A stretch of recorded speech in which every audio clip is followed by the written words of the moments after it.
Your cat isn't antisocial, he's just trying to survive you. You know that moment when he just walks away right after you try to show him some affection. You probably think he's cold, or that all cats are like that. The truth is, you're making a silent mistake that puts his nervous system on high alert every time you walk into the room. There's a specific behavior you repeat daily, thinking it's love, but to him, it sounds like a death threat. And if you don't stop now, he'll never feel safe around you. But before I tell you what this fatal error is, you need to understand that his perception of the world is completely different from yours. If you truly want your cat to seek you out willingly, go ahead and hit that subscribe button, because what I'm about to reveal will change your relationship with him forever. It all starts with his nose. You get home, and the first thing you do is try to scoop up your cat. Mistake number 1. For you, it's a reunion. For him, you're a chemical invasion. You're bringing in the smells of the street, other pets, pollution, and strangers. When you force this immediate contact, you're overwhelming his sense of smell. He needs to investigate you first, but you're denying him that right. And that leads to something much worse that happens in your living room. You look him straight in the eyes and use that high-pitched voice, thinking you're being cute. That's when mistake number 2 happens. In feline language, direct and prolonged eye contact is a sign of imminent aggression.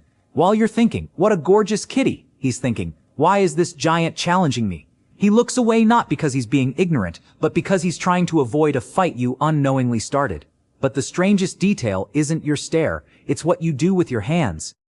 You see him lying belly up and think it's an invitation. You go over and pet him. 2 seconds later, he bites you. You feel betrayed, right? But the mistake was yours. The belly is a predator's most vulnerable spot. He only showed his belly because he trusted you wouldn't touch it. When you do, you break a centuries-old contract of trust. To him, you just attacked his vital organs. And that creates an invisible scar in your relationship that takes days to heal. But that's not the wildest part. Mistake number 4 happens in the kitchen, and hardly anyone notices. You place his food bowl right next to his water bowl. Seems organized, right? To your cat's DNA. That's disgusting. In the wild, felines never drink water near where they've killed their prey because the carcass can contaminate the water. If your cat doesn't drink much water, he's not being picky. He's following a survival instinct because he thinks the water you gave him is foul. He looks at you and wonders why you're trying to poison him. And that leads to another problem. The noise. Your apartment is never truly silent. The hum of the fridge, the TV drone, the computer fan, to his hearing, which is 4 times more powerful than yours, this is constant torment. If you're the kind of owner who yells, claps, or makes sudden movements, you're the source of his stress. He's not running from you. He's running from the chaos you carry. But there's something you do during cleaning that's a natural repellent. You know that disinfectant with a lemon or lavender scent. To you, it smells like a clean home. To him, it smells like danger. A cat's sense of smell detests citrus. When you clean his territory with these products, you're literally erasing his identity and replacing it with a scent his brain identifies as toxic. That's why he stops frequenting certain rooms. You've kicked him out of his own home without saying a single word. It gets even weirder when we talk about the litter box. You hide it away in a closed-off corner, maybe near the washing machine in the laundry room. Strategic error. Cats are predators, but they're also prey. When he's in the box, he's vulnerable. If the box is in a spot without an escape route or near a noisy appliance, he lives in a state of panic. He doesn't want to be near you because you force him to live in a sensory war zone. And if your cat does this, drop a comment below. Does he often watch you from afar but bolt when you get close? If so, you're making the chasing mistake. You want his love so badly that you go after him. In the cat world, the one who chases is the hunter. If you go after him, you are the threat. The secret to him loving you is to become interesting enough for him to come to you, but you do the opposite. This brings us to the mini climax of it all, forced affection. You pick him up when he didn't ask to be. You hold him against his will just for a second. For a cat, losing freedom of movement is the greatest fear there is. Every time you trap him in your arms for a forced kiss, you're teaching him that being near you means losing control. Have you ever noticed he prefers cardboard boxes over that expensive cat bed you bought him? It's not stubbornness. The box has walls. The box protects his back. Mistake number 12 is not offering him high places. Cats who live on the ground are stressed cats. If he has nowhere to climb, he feels cornered. And who does he blame? The person occupying all the floor space. You.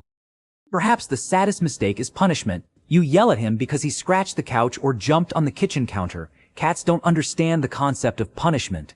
They don't feel guilt. They only feel fear.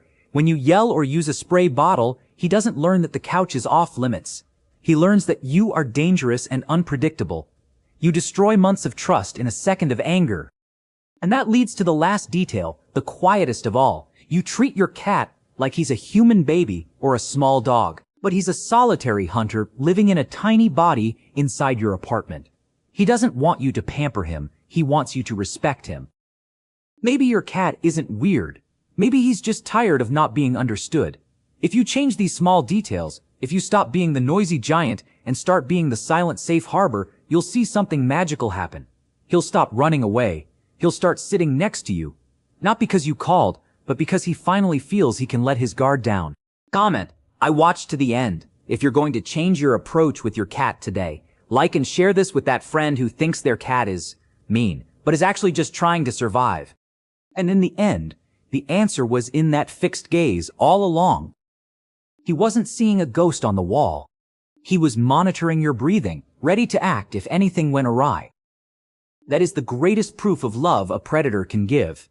And you, for years, thought it was just his silly way of being. Now, every time he does that, you'll feel a chill.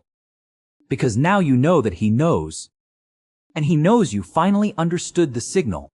Redemption comes the moment you stop trying to train your cat and start listening to what he's already silently screaming. He's not just a pet. He's the sentinel of your home.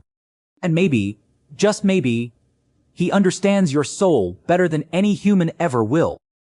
If you watched this far, it's because you enjoyed this story. Leave a comment saying I watched to the end, so I can get to know you and see who really likes the content here on the channel. Like this video now and share it with that friend who keeps saying their cat is strange.